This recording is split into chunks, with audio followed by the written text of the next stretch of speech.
thanks for joining us tonight. So excited for Gray birthday. Like Tim, this has been my first time in online gaming community. So excited to share this with you. We've got a bunch of people joining us from other clans, from other squadrons. Thank you for celebrating with us tonight. Nobody's here to listen to me and Tim, though, so that's all I'm going to say. All right, well, I'm going to post in general chat a little image that I put together so that you guys can have something to look at while Mr. Frazier here is speaking. I think he'll get a kick out of it, and so will you. I was hoping to be able to put this up on the stage. It doesn't seem to be working out that way, but you know, that's the nature of Gray, as we kind of just wing it as we go. Ian, I'm going to just go ahead and pull you up here and invite to speak. There we go. Ian, are you there?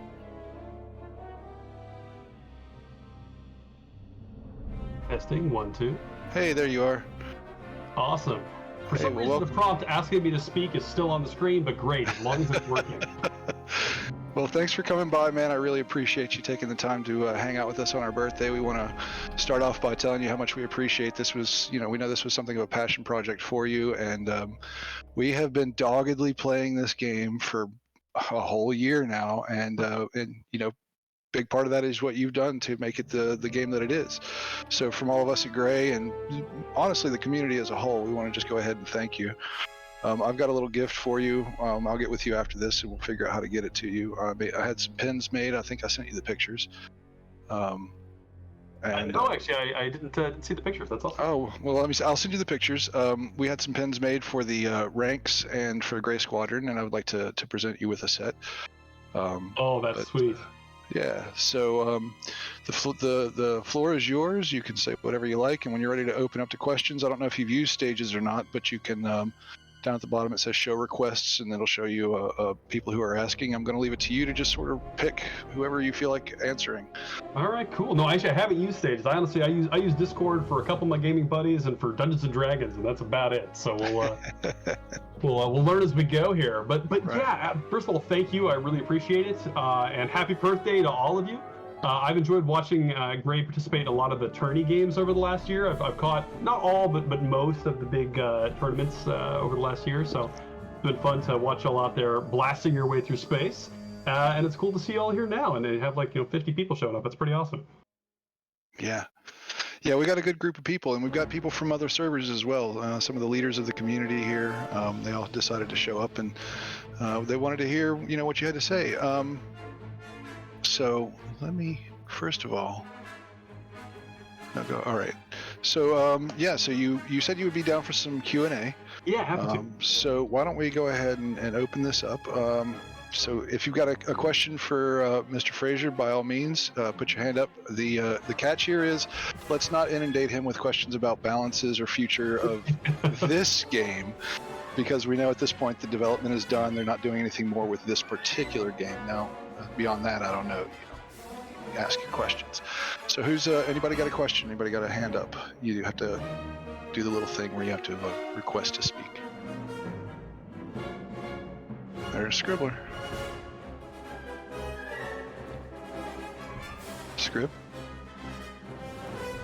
somehow got up in here. I didn't know I got dragged up here. I was still trying to figure out how Stages was working. Okay.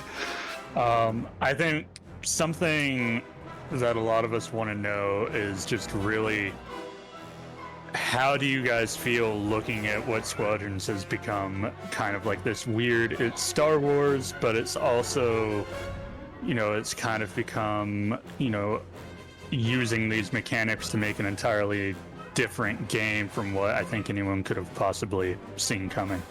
I just want to know how you guys feel about that. Well, that's a great question. There's kind of two layers to it, right? There's the clearly intended by the designer, aspect of it in terms of the way we were mixing some genres, and that part is basically what we wanted it to be. So that's awesome. We look at the game, the earliest version of the game that was in my head that we made a prototype of early was Heroes of the Storm from Blizzard, mixed with X-Wing versus TIE Fighter. That was the earliest possible version of it. And it was a lot more MOBA-y in that first incarnation, which had both pros and cons to it. But even though the sort of DNA changed over time and our specific picturing of the vision of the game and the way the different elements would play together evolved over 3 years of working on it from that initial PowerPoint, it always was that mixture of different elements. And so I was really happy with the final product having that kind of unique flavor to it, and seeing the way people reacted to it, and still do, has been a lot of fun. The other part is sort of how that's evolved in the wild, since folks like y'all have been playing it, and that has been crazy. Like seeing the meta change over time. In times when we made a change, then I watched the meta change. Times where we didn't make any change, people are just discovering wacky stuff. In some cases, as you always have with online games, things we absolutely did not intend as developers. In some cases, we see that and we go, oh, that's awesome. I'm so glad that exists, even though we didn't intend it. In other cases, you look at that and you go, oh God, why is that happening? It varies. But it's always been an adventure watching the game. Even though this was never, a full live service game where we're going to do the constant updates, despite that, getting to see it kind of live in new ways in the community has been a lot of fun, at least for me.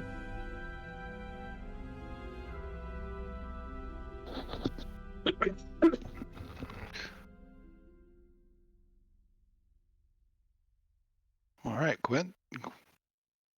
Hello. Hey. First of all, thank you for doing this. This is incredibly awesome. Second of all, so in the competitive scene, my main role and a lot of other people's main roles is farming for AI on defense phase. Mm-hmm. And I was wondering, is AI farm as the way it's developed? Was that kind of what you were intending? So now you mentioned that you wanted the game initially to be more MOBA-y, and that creep farm is incredibly important in those kinds of games. Mm-hmm. So I'm just wondering, I guess to reiterate, is AI farming in its current level of importance kind of what was in mind? It's a good question. So it's actually kind of hard to answer. So when we looked at it initially, as you said, there was that MOBA influence, right? And so we did want AI farming to play a role, but we imagined AI farming in the earliest incarnations being something that was more for the low skill player to be able to contribute in a somewhat meaningful way, even if they maybe couldn't hold up in a dogfight. And what happened over time, even internally and then of course in the wild, is that flipped. AI farming ended up being something that the super high skill player who's perfected exactly where the paths are of the AIs, and how do I make my Goliath missile take out a whole cluster of them at once, that kind of thing. It became something we saw there, and it became a bigger and bigger deal in the competitive scene. I would say if I look at the kind of the high level play as it exists now, AI farming takes a larger role than I would like it to be entirely honest. But the intention was always that it would play a role, that it would be something you needed to think about. They're not just set dressing to make the battlefield big, but they serve a functional purpose from a tactical standpoint. So that I'm happy about. I would say that the weight of them on the competitive field is a bit more than I'd like.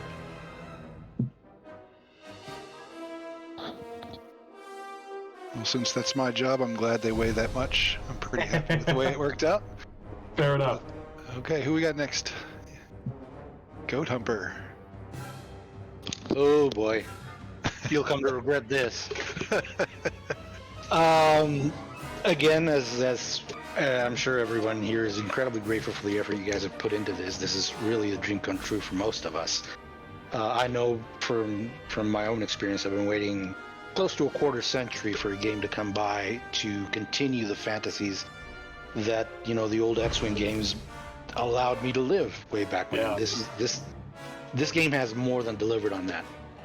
The question I have is, in the middle of development, and I'm sure this was asked, but I've never seen an answer to it. Was there any hope by the development team that this game would be picked up as more than a limited lifetime game, which it ended up being?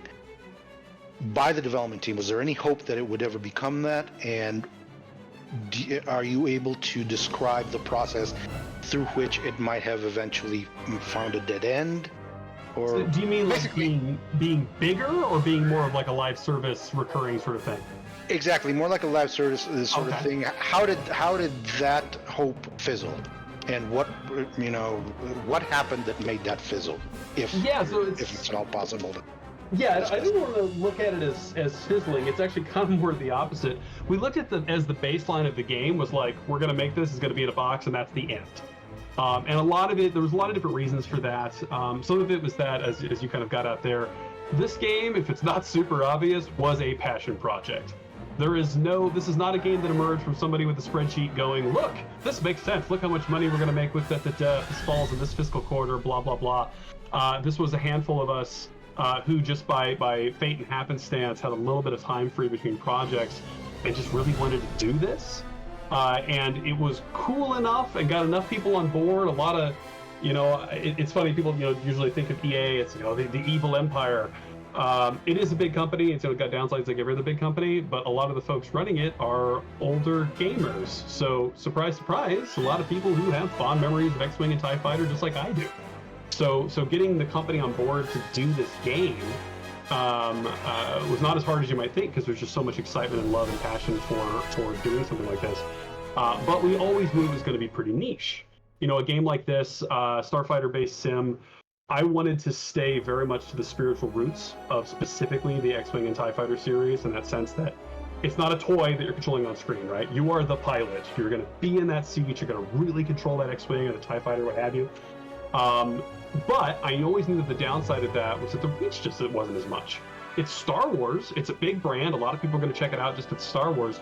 But it's just going to be fundamentally harder to play than a first-person shooter or maybe a top-down strategy model like what normal MOBAs use. So we always knew that there was going to be kind of a limited reach, and that put into question if it should be a live service title or not, because you need a lot of bodies for a live service title to make sense as an experience and financially. So we always looked at it as more of, we're going to put this thing out there in the world, we're going to see how people react to it, and our expectation was most people would be like, this is cool, I'm going to, I consume some of this, and I've gotten to, whatever rank I wanted to get, and on I go. But if we were to discover that people really kind of like glommed onto it, especially in the early days, then we would, pull some strings and throw some more resources at it, which is what happened. Especially as we saw our pre-orders were quite nice to see for a more niche game like this. We got excited about that. We knew what we wanted to do as developers. We knew what a lot of the players wanted to do. So we went, we added the B-Wing, the TIE Defender, we added a new map, some other stuff. All of that was above and beyond our base plan. There was no it's not like we had a 10-stage plan and we cut it back to the 1 stage. It was that we had a 0-stage plan and we added a stage based on the reception from players. That said, the game's still ultimately a space sim, which does limit our reach. So in terms of its viability for live service, that's definitely a limiting factor. The other thing I'm just going to be a super open kimono with you. The other thing is that I am not a big fan of microtransactions in games. Something that we wanted to avoid. We really wanted that kind of old school flavor and feel in the game.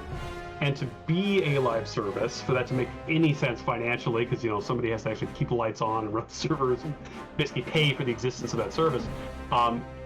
It's almost impossible to do that without leaning fairly heavily on microtransactions. And we were hesitant to go too far down that road. So that's part of the thinking too. I'm oversimplifying, but that's definitely part of the thinking. I hope that answers your question.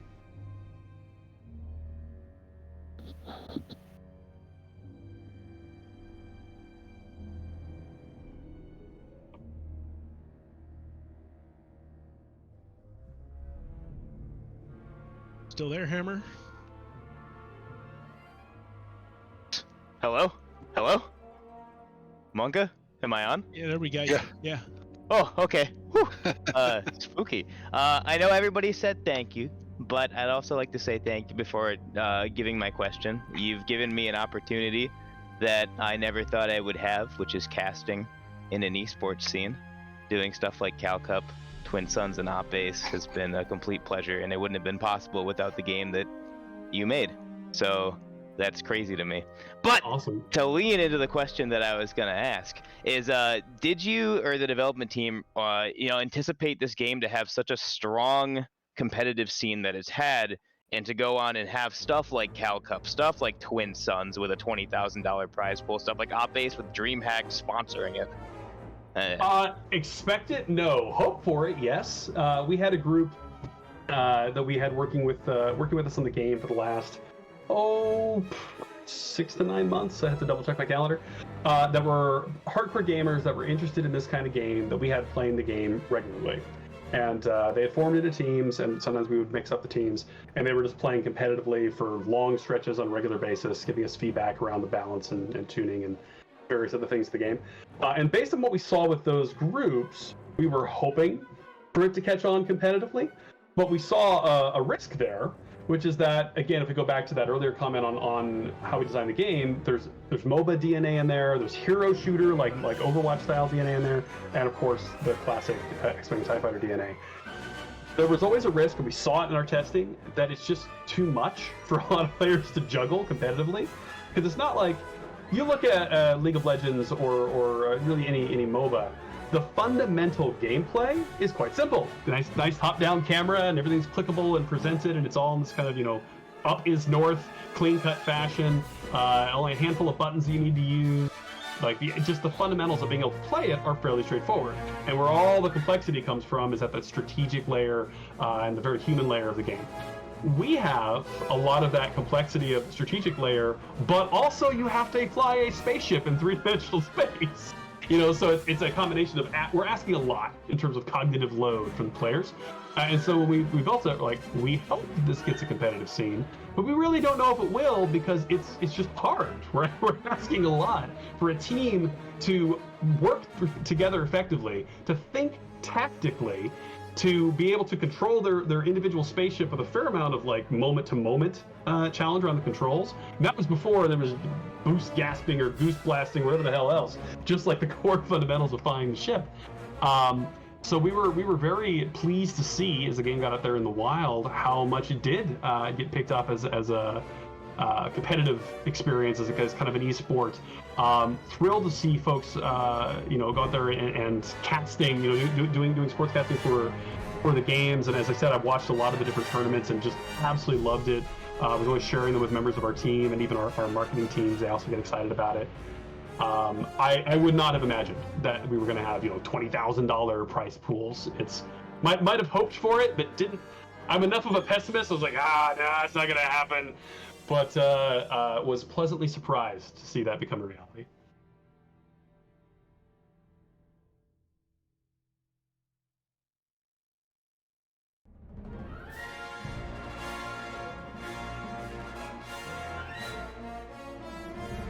Yeah, you should be next.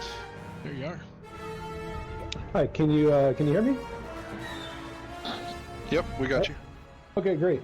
I just wanted to say, like everyone else, thanks for making an amazing game. It's connecting me with a great group of people here. Just a little question. I'm curious if you could have implemented one or two other player-controlled ships, or if you could have maybe implemented some of the player-controlled ships differently. What would you have done? What was kind of going around in your colleagues' minds? Oh, a lot of different things. So I always had kind of a running list of ships that I wanted to do. In fact, a running joke in our team. Any of you remember the assault gunboat from the old X-Wing games? Oh, definitely. For sure. Yeah. So that is near and dear to my heart. I love that thing. It's insane and broken, but I love it. Our head of research, who handled all this, she does something different now, but who handled all the Star Wars research at EA at that time, is also a huge Star Wars fan, and we both played the X-Wing Minis game, and he hates that ship. So one of the longest running jokes on our project was me always threatening to put that ship in, and him always telling me he was going to, quit and burn his department to the ground if I did. So there's ships like that I think would have been a lot of fun. There's a lot of stuff from the EU that's always appealing to me. I would have liked to get the E-Wing in, for example. The TIE Phantom was an early one I was really interested in doing, but it's so specialized with the cloak and everything. It's some things about that make it hard to argue for from a lore standpoint. It's Star Wars, right? There's a lot of ships I would like. Even if we go outside the playable ships, one of the things I wanted to do that we never managed to do was get the old Victory class Star Destroyers back in, because I'm enough of a kind of old timey Star Wars dork that a lot of the stuff that isn't canon anymore, I take a very specific and almost perverse joy in bringing those things back into canon. So us putting the BFF-1, the bulk freighter in. We totally did not need to do that, but that was purely like I friggin' love this thing in TIE Fighter, gonna put this in our game, and then it is officially, technically canon. And the Victory class Star Destroyers were a similar one for me, but honestly, they were close enough in function to the Quasars that I just couldn't justify the resources to do it.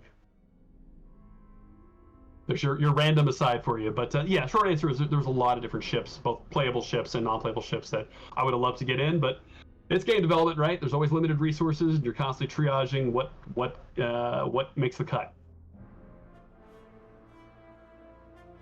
Marenta, you're up next.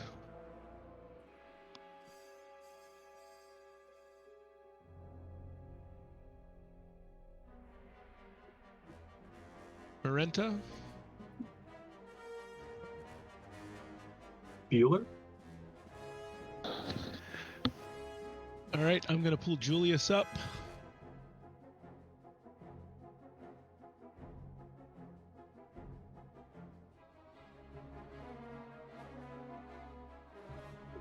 Julius, invite to speak there.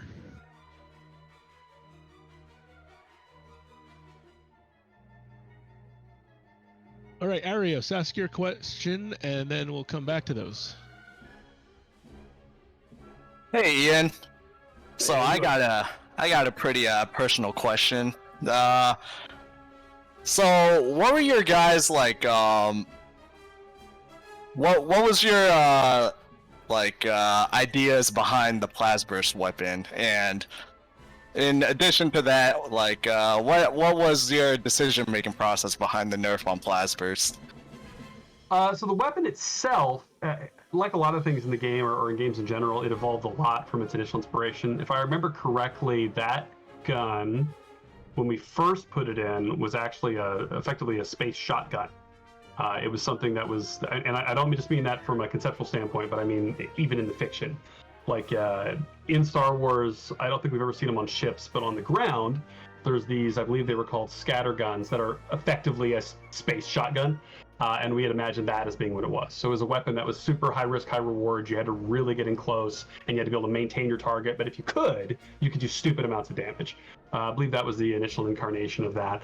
And some of that does persist in the Plasburst. We wanted a weapon that would reward skill and would require would require that skill to really be effective, but would pay off, right? And ultimately have that trade-off.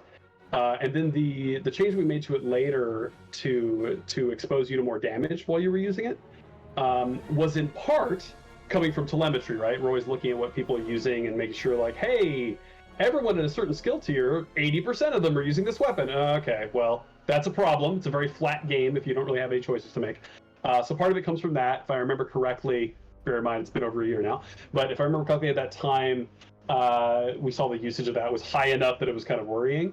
The other factor was that we saw the specific usage of it being in jousts. People were overwhelmingly using it in jousts, especially you'd have a more mid or high skill player, I guess a low skill player, they fly right at each other, and the one with the Plasburst blasts the other one out of the sky, and it's like, it feels broken. You don't know why you've died, you don't know how you've died.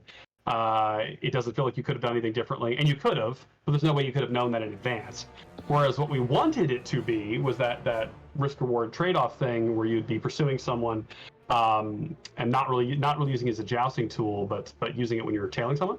And by opening up that vulnerability to the player, that was intended to reinforce the intended play style and not see it used as much in the joust context. And that did, for the most part, seem to work telemetry-wise.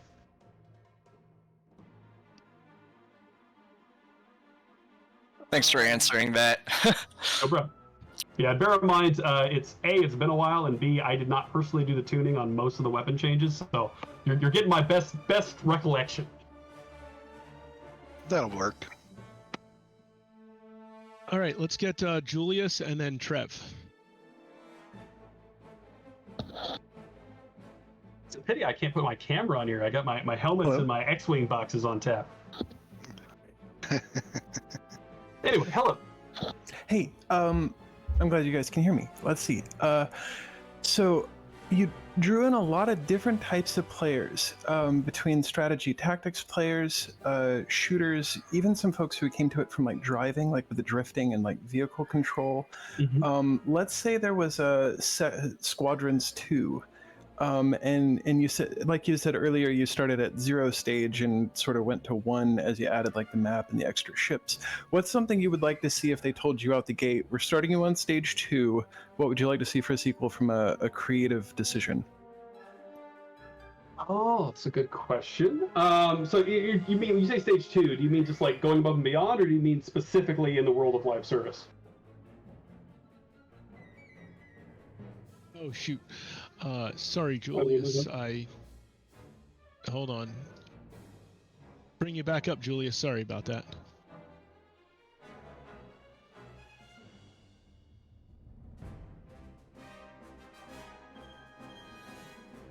Just want to make sure I understand the question there.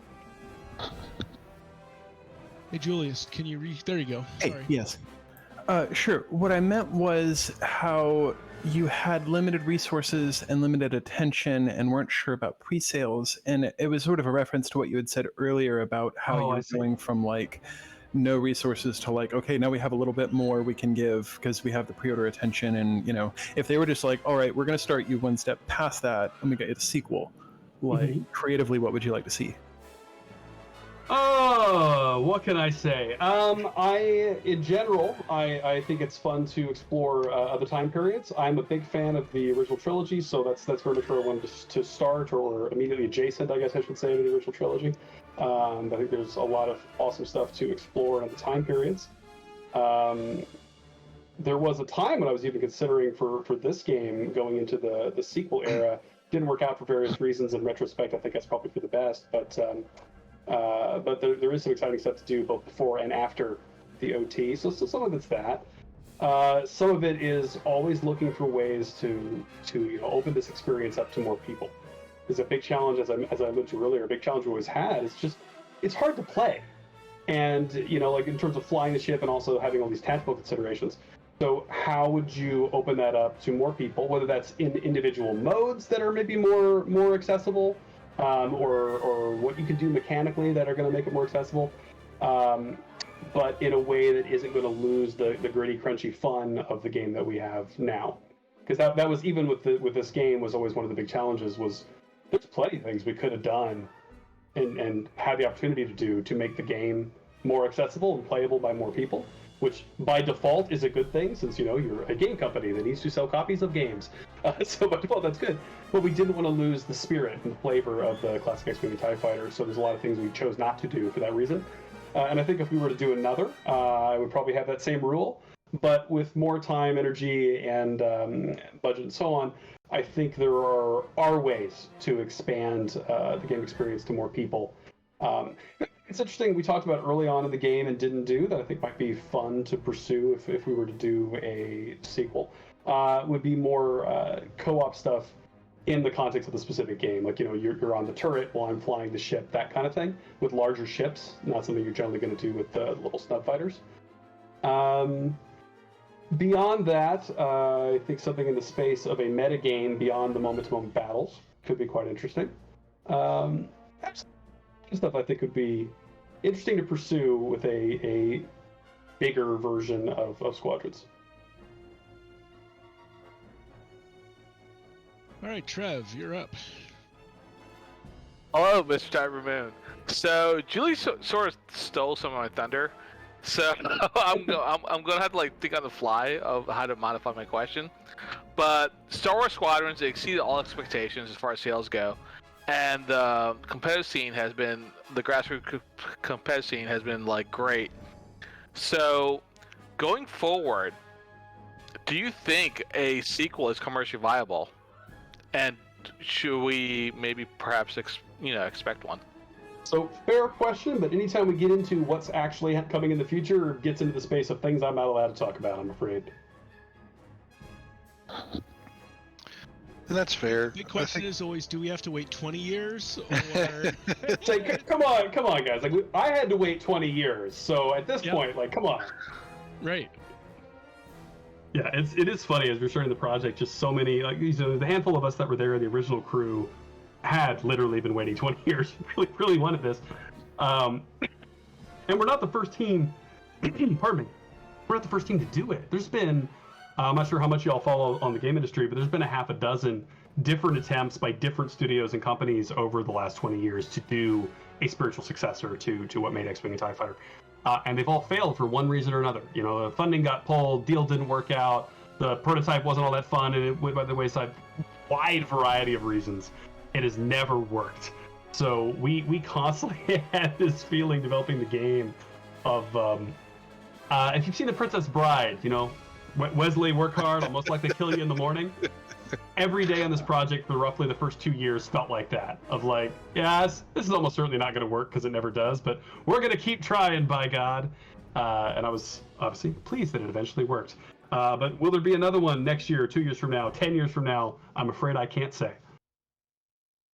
Thanks, Cyber. I asked like the question everyone wanted to hear in the room, and like no one's wanted to ask, but like. Yeah, no, I totally get it. I would ask the same, but you know how it goes. I can't say what I'm working on, can't say what's coming next, can't say really anything about anything concrete about the future. I can tell you that a lot of people from the Squadrons team are currently working on Dead Space, and they are doing an amazing job. So if you're Dead Space fans, like there'll be some pretty cool stuff coming down the pipe for you there. But that's the only thing I'm allowed to talk about right now.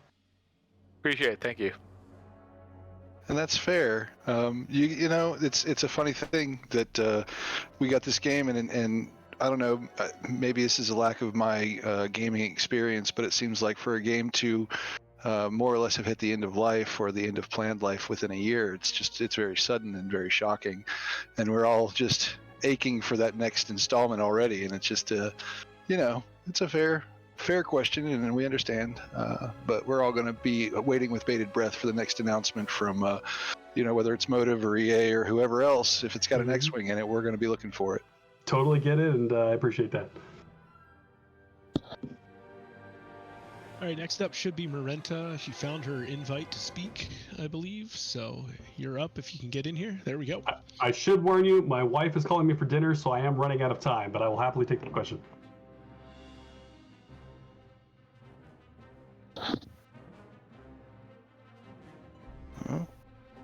Oh my goodness, am I finally transmitting? There we go. We got you. Yes. All right, fantastic.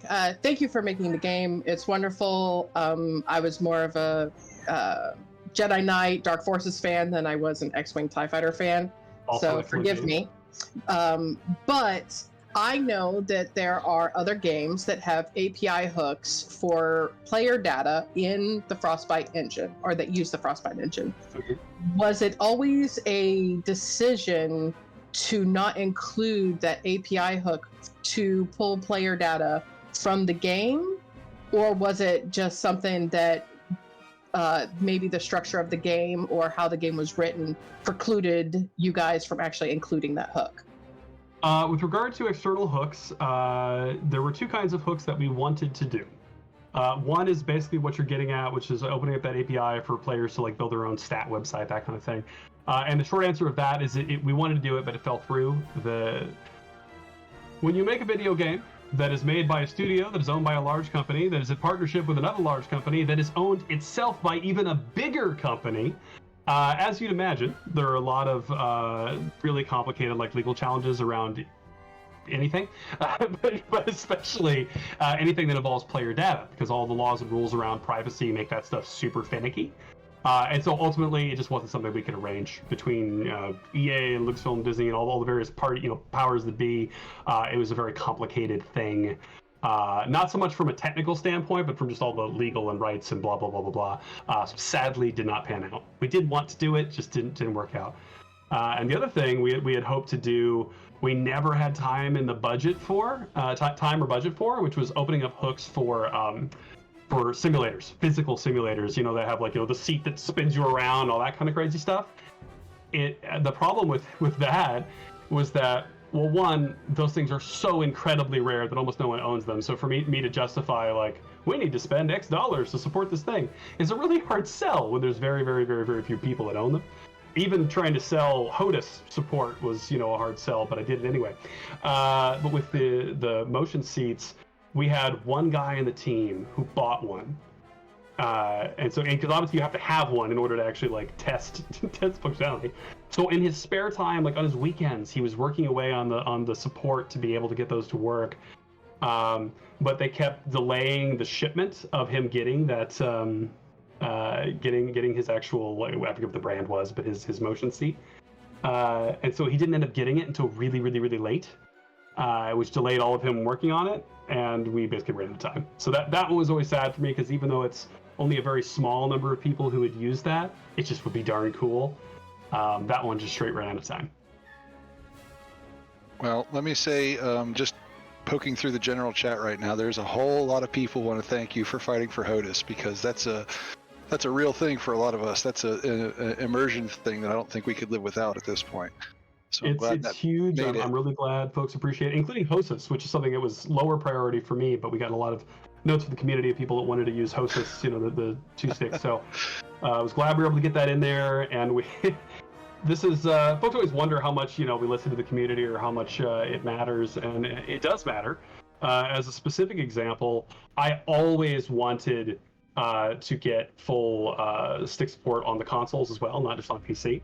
And it's a hard sell because, kind of like with the motion seats, there just aren't that many people that actually own a joystick for console. I mean, it's rare on PC, but it's comically rare on console. So to try to make that case that you need to do it is hard. But we always wanted to do it anyway. And as the game was going to come out, you're running out of time, as you always are at the end of a project. It wasn't going to fit. The console support for HOTUS wasn't going to fit. And I really wanted to get it in on the day one patch. But when you're in development, when you're making a day one patch, every single thing you put in there is a risk. Everything you put in there is taking time for something else. You run the risk you're going to cause new bugs, you're going to break something, it's going to fail certs, and Microsoft or Sony's not going to let it ship. Like, all sorts of horrible things can happen. So you got to be really sure you want to put those things in there. And that was a case where a lot of folks in the community on Reddit and otherwise were clamoring for that console HOTUS support, and just having that kind of outcry from the community. Not people being, dicks and sending death threats, but that positive act for something helped. It helped my case. It helped us to justify putting that in. And that's just one little example, but there's been a lot of stuff like that where the community response has helped us to put these awesome things in the game. Well, that's awesome. I don't know if you know this or not, but there's been a lot of creativity when it comes to control. We have a guy who plays with one hand on the stick and one on a controller. One guy who plays with a keyboard and a controller. There's all kinds of crazy arrangements, and I'm really glad that the game supports as much as it does, and it's good to hear that you had to fight for it and you got it. That's very cool. Yeah, I'm glad that so many folks have enjoyed the HOTUS and HOTUS support.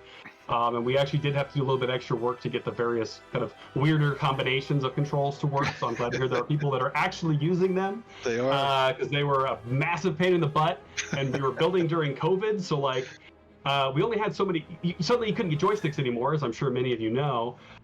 So the handful of us that have them, I had to go out maybe a dozen times driving my personal HOTUS around town to lend to a programmer, because we were all working from home because the office was closed for COVID.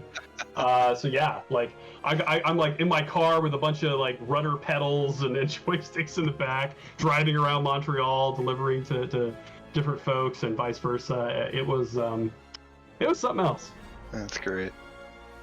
So you got time for one or two more? I think I can do one more. I'm going to get yelled at if I wait much longer, but all right.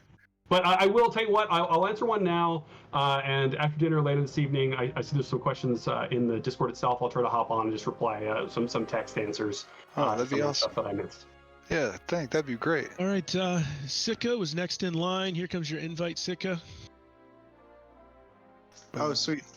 Hey, I just have a quick question. What do you think is the most interesting unintended mechanic you've seen in Squadrons? Most interesting unintended mechanic. God, there's so many individual technical terms of this is dead drifting and that versus that's multi drifting and so on. That whole kind of family of we can describe this favorably as awesome piloting, or less charitably as drift abuse. That whole family of interesting ways to use the boost and drift mechanics has been really interesting. some of those things you see it as a designer, you're like, oh, that. And certainly we saw some behaviors that are not intended, and that I would say were not what we wanted. Other things weren't intended, but were darn cool.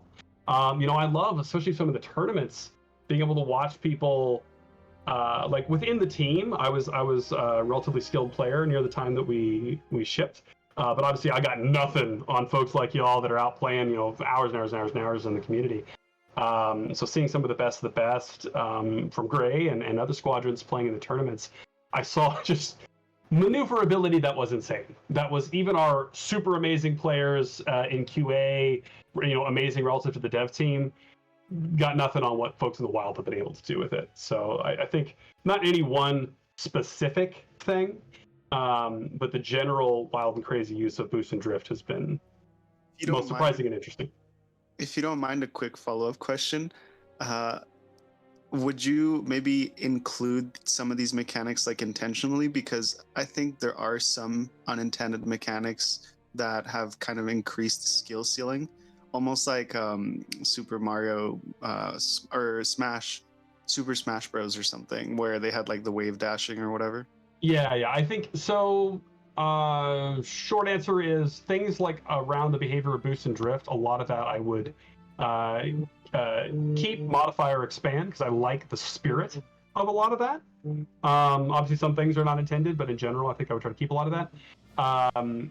Some of the other specifics, like with power management, if you click left, right, up, down, and hotkey your all power to shields, and you rapidly tap through those buttons, that I don't like. Those kinds of behaviors are, in my mind, purely exploits. I get people are going to do what they got to do to win, but those are things that if I could go back and like screw with the game more now, I would remove that, because I think that it technically increases the skill ceiling, but in a way that isn't particularly fun. It's a purely kind of like muscle level movement that isn't, you don't think about. So that kind of stuff, no, I wouldn't want to keep that into a future product.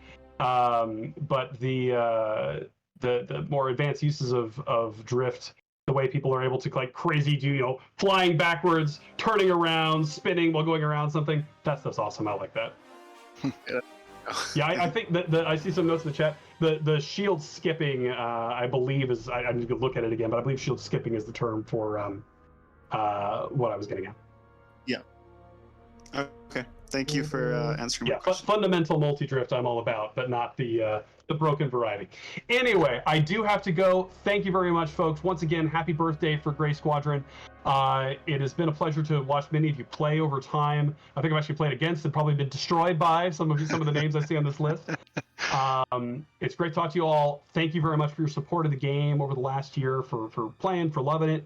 For those of you who've been either playing on screen or casting, thank you for sharing and kind of like expanding that community in that way, and for being such a positive community. As a couple other folks said earlier, I'm more of a single player gamer historically, and part of what always turns me off from a lot of competitive multiplayer is just people are dicks. You get a lot of toxicity out in the community, and not to say that doesn't ever happen in Squadrons, sadly it does, but I see a lot less of it. See a lot of positivity and frankly maturity in the Squadrons community, and I love that.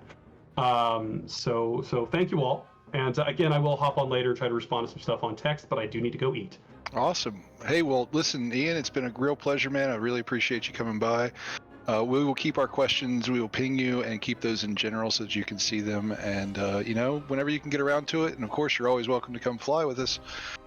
We would look forward to it. Awesome. Thank you very much. Y'all have a good evening. All right, bud. Take care. Thank you.